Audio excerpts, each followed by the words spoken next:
House. She shared with her children a deep love and commitment to the United States. Rose Kennedy, dead at the age of 104. Staff in Boston this morning in honor of Rose Fitzgerald Kennedy, the matriarch of one of the nation's most influential families, died Sunday at the age of 104. More on her story here in just a few She will be moments. held later this week in Boston. She died yesterday at her Cape Cod home from complications of pneumonia. Rose Kennedy was 104 years old. 7 degrees above zero. In the news, as we've been reporting, funeral services will be held this week in Boston for Rose Fitzgerald Kennedy, who died Sunday at the age of 104. This morning, Channel 5's Marianne Ahern looks back at her life, a life marked with triumph and tragedy. To introduce my 7th child, Robert Francis Kennedy. Rose Fitzgerald Kennedy was a tireless campaigner, living her life in the public eye, always in a supporting role. As the matriarch of the Kennedy clan, she was the mother of a president, 2 U.S. senators, and an ambassador. Members, the matriarch of the Kennedy clan. Dead at the age of 100. Family prepares to lay its eldest member to rest. Boston for Rose Fitzgerald Kennedy, the mother of a U.S. President, John Fitzgerald Kennedy, and 2 U.S. senators. She died Sunday at the age of 104. This morning, Channel 5's Marianne Ahern takes a look back at her life, a life marked by triumph and tragedy. It's a great pleasure to introduce my 7th child. Rose Fitzgerald Kennedy was a tireless campaigner, living her life in the public eye, always in a supporting role. As the matriarch of the Kennedy clan, she was the mother of a president, 2 U.S. senators, and an ambassador. As well, she was a devout Catholic and spoke out for causes near and dear to her heart, like mental retardation. Because I am the mother of a mentally retarded child. Since suffering a stroke in 1984, Mrs. Kennedy was rarely seen in public. Her early years were shaped by politics as well. She was the daughter of a congressman and mayor. Rose Kennedy's triumphs were overshadowed, though, by the horrors of losing 2 sons to assassins' bullets. 2 other children died in plane crashes. She once said, "Even though my life has been scarred by tragedy, I am one of the most fortunate people in the world." Rose Kennedy died Sunday evening from complications of pneumonia at the family compound in Cape Cod. Senator Edward Kennedy issued a statement saying his mother passed away peacefully, that she, quote, had a long and extraordinary life, and we loved her deeply. She was the most beautiful Rose of all. The White House tonight said Rose Kennedy played an extraordinary role in the life of an extraordinary family. And tonight, Mayor Daley extended his sympathies, saying, quote, Rose Kennedy taught the world how to endure triumph and tragedy with class and grace. Daley went on to say Mrs. Kennedy believed in the importance of public service. She passed on to her children her deep love and commitment to the United States. Marianne Ahern, Channel 5 News. Boston are flying at half-staff today in memory of Rose Fitzgerald Kennedy. She was the 104-year-old matriarch of one of America's most prominent families. She died yesterday from complications of pneumonia. Senator Ted Kennedy and other family members were at her bedside in the family's compound at Hyannisport. With a look back at Rose Kennedy's extraordinary life, here's Dan Ronan. The country knew Rose Kennedy as the matriarch of one of America's most famous political families. And she lived a life of privilege since the day she was born, Rose Fitzgerald, July 22, 1890.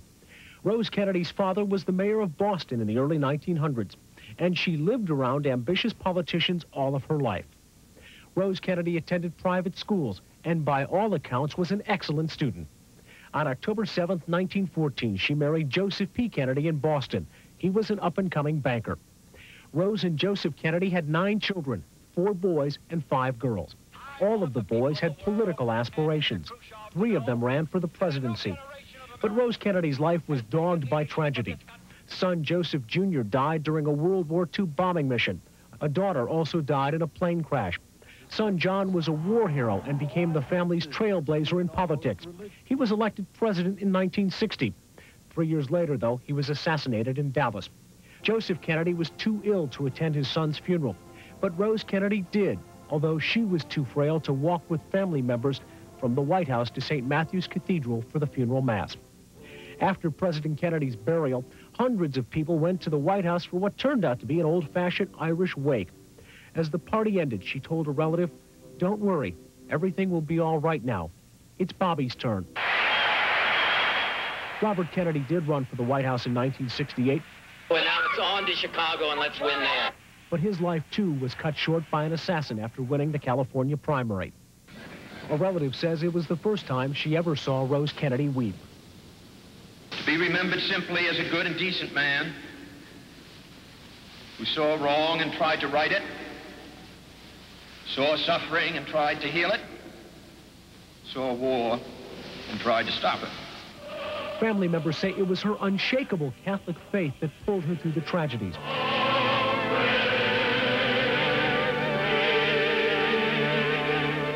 One of Rose Kennedy's daughters is retarded and lives in an institution. Because of that, she raised millions to help that cause.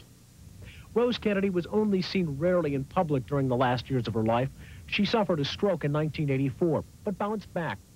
Family members made it a point to get together and hold a big birthday party every July 22nd.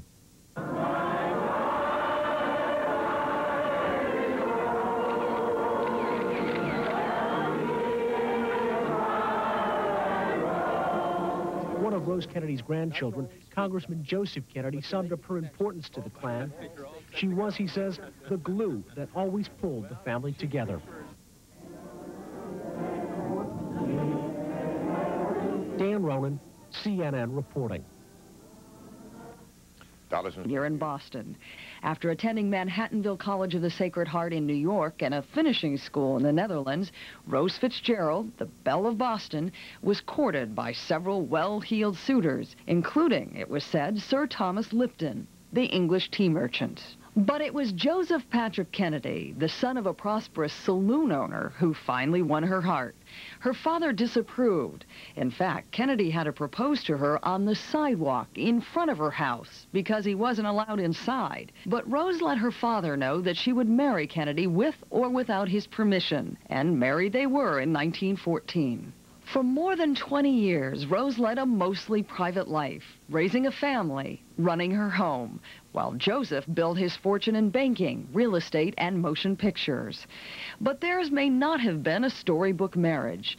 Movie star Gloria Swanson claimed in her autobiography that she and Joseph had a long affair. Rose brushed it off, saying he was only Swanson's manager. Still, stories of Joseph's philandering followed them for years. New York. It's bon voyage to Mrs. Joseph P. Kennedy, who sails for London to join her husband, new U.S. ambassador to England. In 1938, Rose returned to the limelight when her husband was appointed ambassador to the court of St. James. But on the eve of World War II, back in the U.S. once again, the Kennedys retreated into the political background, thanks in large part to Joseph's unpopular view that the U.S. should stay out of the European conflict. But the eldest Kennedy son, Joe Jr., didn't stay out. He fought and was killed. The family's political ambitions for the next generation centered on John, and Rose was instrumental in his success. In 1952, Rose organized a series of tea parties for ladies to meet her son in his race for the Senate against Henry Cabot Lodge. It was those damn tea parties that beat me, Lodge said later. And Rose mastered the new medium of television with relative ease, hosting this 50s campaign commercial, Meet the Kennedys. We have a charming addition in the person of Jacqueline, Jack's wife. Rose was as much a politician as any other Kennedy. In later years, after the deaths of her two eldest sons, Rose not only gave her blessings to a presidential bid by her remaining son, Ted, she campaigned by his side. She was 90 years old. In a 1967 interview with Harry Reasoner, Rose looked back on bringing up her 9 children. Well, after a while, as you say, they did come rather rapidly, and there were a good many of them. So I conceived the idea of having a card catalog, which I bought up the street here, and I put their names and the dates of their birth and their weight and the time that they had a Schick inoculation for diphtheria or scarlet fever, whatever it was, when their tonsils were taken out, whether there were any complications. Anyone could look up and find out that Jack had his tonsils out in New Haven when he was at school there. And when I got to England, I showed it to some of the reporters, and they thought it was American efficiency. but I just said it was Kennedy desperation. But as much as we remember her as a mother, it was Rose Kennedy's faith in God and strength in the face of tragedy that will be her legacy. I've had great tragedies, and I think of the Blessed Mother, as I said before, when she watched her son being crucified and reviled, and still she trusted in God, and she bore everything patiently.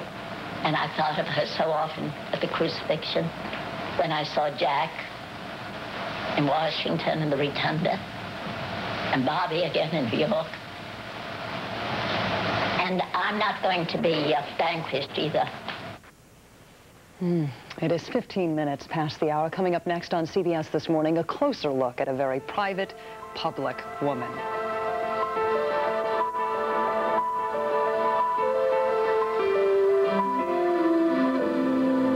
Chapter in the saga of an American family that has been more analyzed, studied, and written about than any other. Author Lawrence Leamer has concentrated on one element of that family, the Kennedy women. And he joins us this morning from WPEC-TV in West Palm Beach. Good morning, sir. Good morning. You talked to many Kennedy women for your book.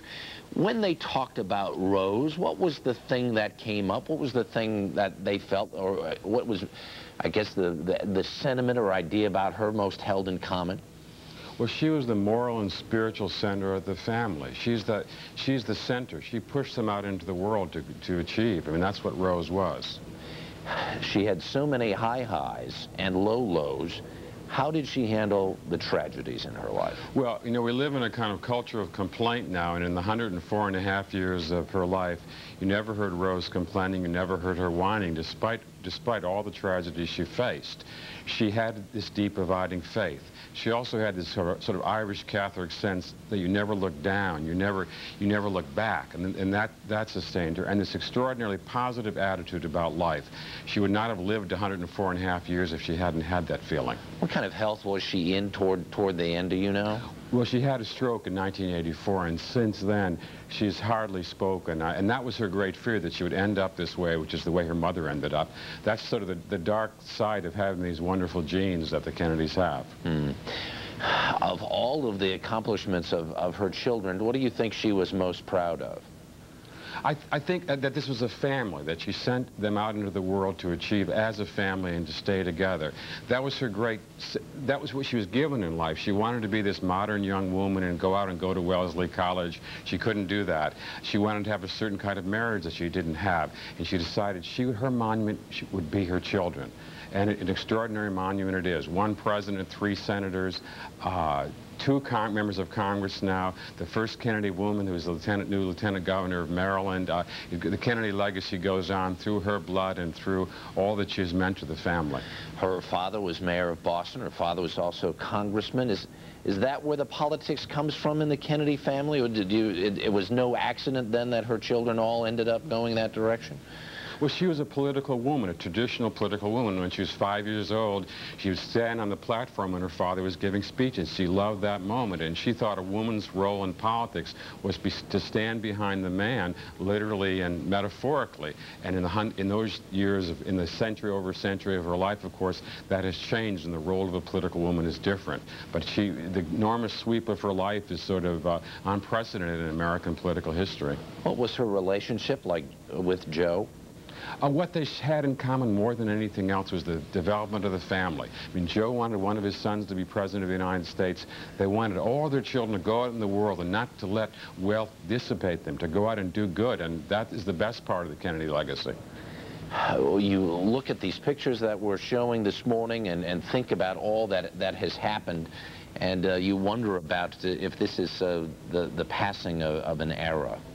Well, she said at one time late in her life that we had everything in her life. We had money, we had power, we had looks, and you can't have everything. And that part is the way she looked back on her life, the meaning of it. But it is an extraordinary epic in our history. In the piece that Paula just reported a few minutes ago, we had some amazing tape of her talking about her faith. Do you think she was able to pass that faith on to the rest of her family? But faith now in the family is not a matter of gender. At her time, the women were the bearers of the faith and the men went out in the world. Now with the young generation, I mean, some of the young men are more religious than the young women, but yes, it goes on in her family. But the kind of faith she has, I don't think you see that much in the world anymore. It was so deep. It was so often when politicians used faith, that wasn't Rose. It wasn't a faith she wore on her sleeve. I remember talking to the Duke of Devonshire in 1968 at the time of Bobby's death, went on the train that carried Bobby's casket from New York to Washington, and he didn't want to bother Rose. And he went by and he said he'd never seen such incredible faith, such tranquility in the midst of this. This doesn't mean that she didn't feel. Yes, she felt, but her tears were nothing to be seen in public. They are expected to be held tomorrow in Boston. Mrs. Kennedy died yesterday from complications of pneumonia at her Cape. Shape the Kennedy mystique.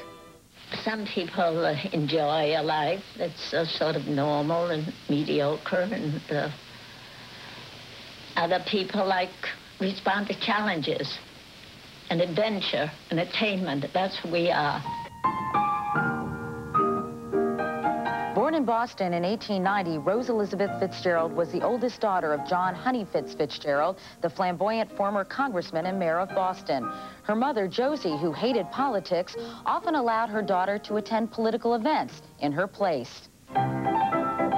Nothing was too good for the young Rosie. In 1911, her debutante party was one of the most lavish of its time. But she was also raised in the lace curtain tradition of Irish Catholic Boston, deeply religious, educated by nuns who gave her the Child of Mary Award for perfect behavior. She longed to go to Wellesley College, but her father wouldn't allow it, sending her instead to the Convent of the Sacred Heart. She later called not going to Wellesley the greatest regret of my life. At the age of 24, against her father's wishes, Rose married Joseph Patrick Kennedy and immediately began having children. Whenever I first held my newborn babe in my arms, I used to think that what I did and what I said to him would have an influence, not only on him, but on all whom he met. Not for a day, a month, or a year, but for time and for eternity. Rose gave birth to 9 children in all: Joe Jr., Jack, Rosemary, Kathleen, known as Kick, Eunice, Pat, Bobby, Jean, and Teddy. They grew up in grand style, but Rose was also a strict mother who believed in discipline and stressed the importance of public service. They should use those advantages not just to become playboys or for self-aggrandizement, but they should devote these talents to the community or the city or the state or the country. She was a relentless pedagogue. At lunch, she was constantly asking the questions about the Declaration of Independence or the Civil War or the Plymouth Rock or whatever, constantly pushing them, constantly training them. While Rose ran the large household, her husband Joe spent long periods away from the family, often flaunting his affairs, including one with actress Gloria Swanson. Rose always denied any knowledge of her husband's infidelity, but she did begin to lead a more independent life herself, often traveling to Europe without her children. I mean, she was basically an absentee mother. She was always running away from this odious husband of hers. But in running away, she's also abandoning her children. Sailing to meet a king. The high point in Rose's married life was when her husband was named ambassador to England, a rare honor for an Irish Catholic, in 1938. With 2 of her daughters, she was presented to the king and queen, whom she idolized. The family returned home before the Second World War, which brought the first of many tragedies to the Kennedys. Joe Jr. died flying a secret mission over England. Kathleen was also killed in a plane crash. Then in 1941, without consulting Rose, Joe Kennedy had their retarded daughter Rosemary lobotomized, then institutionalized. For the rest of her life, Rose would campaign on behalf of the mentally retarded. The 50s and 60s brought many sweet moments for Rose Kennedy and her family. It gives me great pleasure to introduce my 7th child, Robert Francis Kennedy. A lot of experience since I did it 72 years ago. Yeah, I know. I'm going to tell him you did.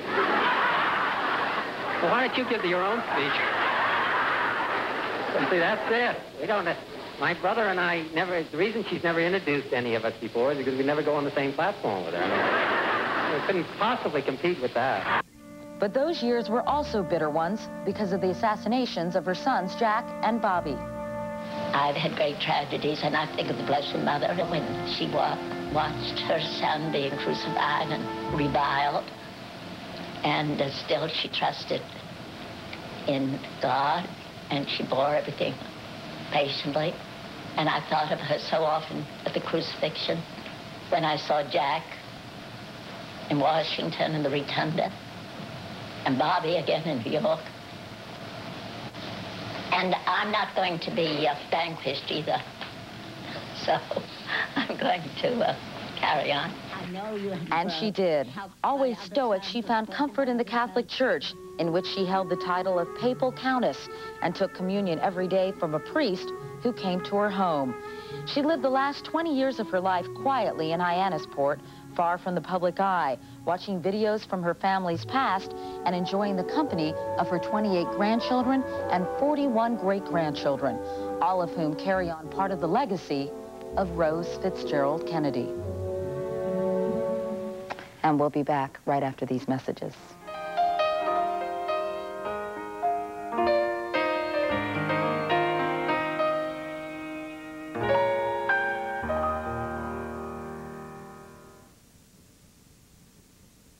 Narration today, but certainly a love of history, a sense of decorum. She walked through all the official things at the White House days with great aplomb, and she would read up and do her homework so she knew what to do.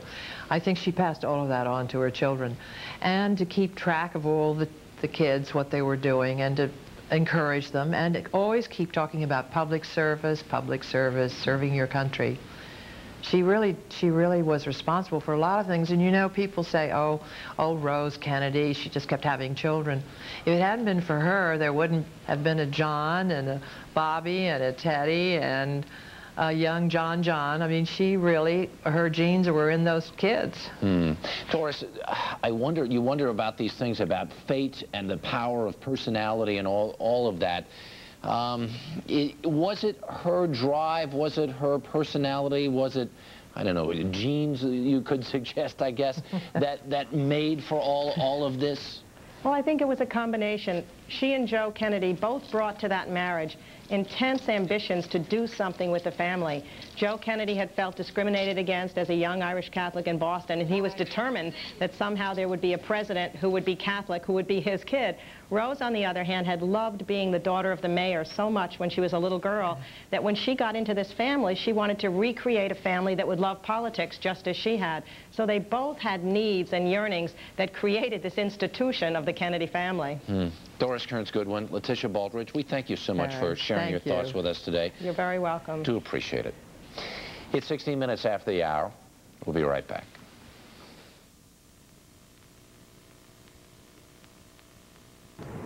Coming up, we'll have... For Rose Fitzgerald Kennedy. Mrs. Kennedy died Sunday at her home in Massachusetts following complications with pneumonia. Relatives from the 104-year-old matriarch of America's most famous family gathered yesterday in Hyannisport for a private wake. Mother continues to be a source of inspiration and strength for all the members of our family. Today, funeral services will be held at the Boston church where Rose Kennedy was baptized in 1890. Mrs. Kennedy will be buried next to her husband, Joseph P. Kennedy, who died in 1969. One more thing in the... Kennedy Onassis's Fifth Avenue apartment has been sold. Back in 1964, she paid $200,000 for it. Now, 31 years later, it was bought up for a cool $9.5 million. The buyer, a multi-millionaire businessman bachelor. One possible reason you may not be getting roses on Valentine's leading up to and inside the house.